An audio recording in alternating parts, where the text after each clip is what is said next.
जोधपुर का किला ईरानगढ़ एक चट्टानी पहाड़ी का ताज बनाता है जो इर्द गिर्द के मैदान में 400 फीट ऊपर उठता है और जमीन की तज़यीन के साथ मिलकर हुक्म देने और मिलते हुए दिखाई देता है।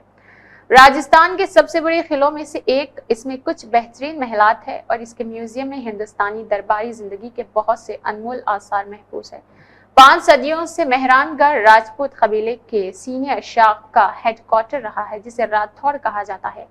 इनके बाद के मुताबिक इस कबीले की हुक्मरान खानदान ने पहले 2 में कनौज, जिसे उत्तर प्रदेश के नाम से जाना जाता है, इसको कंट्रोल किया था।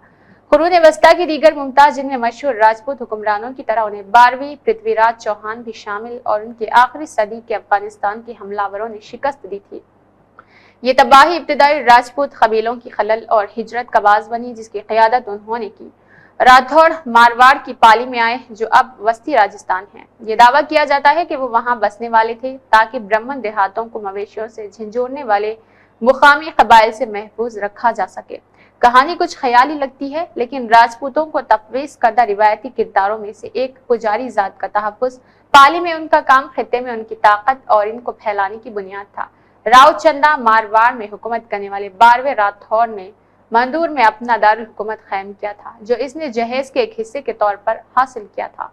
2 नस्लों के बाद राव जोधा ने जुनूब में 6 मील दूर एक नई जगह पर एक अलग थलग चट्टान पर एक किला बनाना शुरू किया, जिसकी बुलंदी और बेहतर कुदरती दिफा था। जोधपुर वो कस्बा जो इसकी बुनियाद पर उभरा, इसके नाम पर रखा गया।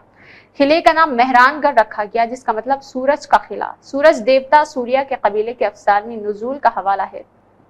500 गज से ज्यादा लंबी इसकी दीवार जगह जगह 120 फीट की ऊंचाई तक उठती है और 70 फीट मोटी है।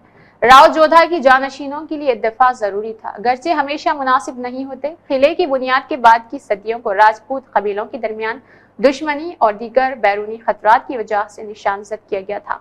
इस खित्ते पर गालिब असर रसूख का दावा पहले सल्तनत दिल्ली और बाद में मुगलों ने किया।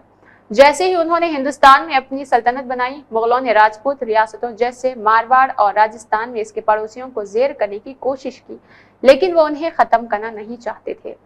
ज्यादातर कायम हिंदुस्तानी हुक्मरानों को उन्होंने मातहत इत्तेहाद की शराइत पेश करने को तरजीह दी। सल्तनत की खिदमत करें, उन्होंने कहा, और आप अपनी आबाई जमीनों पर कंट्रोल बरकरार रख सकते हैं। मारवाड़ में 1581 और 1678 के दरमियान हुक्मरानों की लगातार 4 नस्लों ने इस चैलेंज को कबूल किया और वफादारी इत्तेहादी बन गए और हकीकत में सल्तनत के जागीरदार सरदार बन गए। लेकिन इस मरहले से पहले और बाद में कई दहाइयों तक मुगलों के साथ मुफाहिमत टूट गई। जोधपुर के शहर और किले पर कब्जा किया गया। राठौड़ों को उनकी अपनी बादशाही में गोरेला तर्ज की मुजाहिमत पर कम कर दिया गया। इसने मामलात को आसान नहीं बनाया, बल्कि पुर और बीकानेर जैसी सरहदी राजपूत रियासतों के साथ उनके ताल्लुकात भी उतार चढ़ाव का शिकार रहे। इन गैर मुस्तहकम दौर में मेहरानगढ़ जैसा किला बड़ी ताकत और वक़ार की चीज था। आज की शराइत में ये एक तैयारा बरदार बहरी जहाज के मालिक होने के मुताबिक होगा। इसके इस्तेमाल शायद कुछ ज्यादा मुख्तलिफ थे। ये सिर्फ एक फौजी अड्डा नहीं था, बल्कि हुक्मरानों और उनकी बीवियों के लिए एक महल था, फनून, मौसीकी, अदब की सरपरस्ती का मरकज, और इसके बहुत से मंदिरों और मज़ारों के साथ ही इबादतगाह भी थे। ये मतनू इस्तेमाल अंदर की बहुत सी इमारतों में झलकते हैं। राठौड़ कबीले के मौजूद सरबराह उन्होंने इमारतों के मुतवल्ली महाराजा गज सिंह को महफूज किया है और म्यूजियम को अपने पेशरों की जिंदगी के रिकॉर्ड के तौर पर तैयार किया।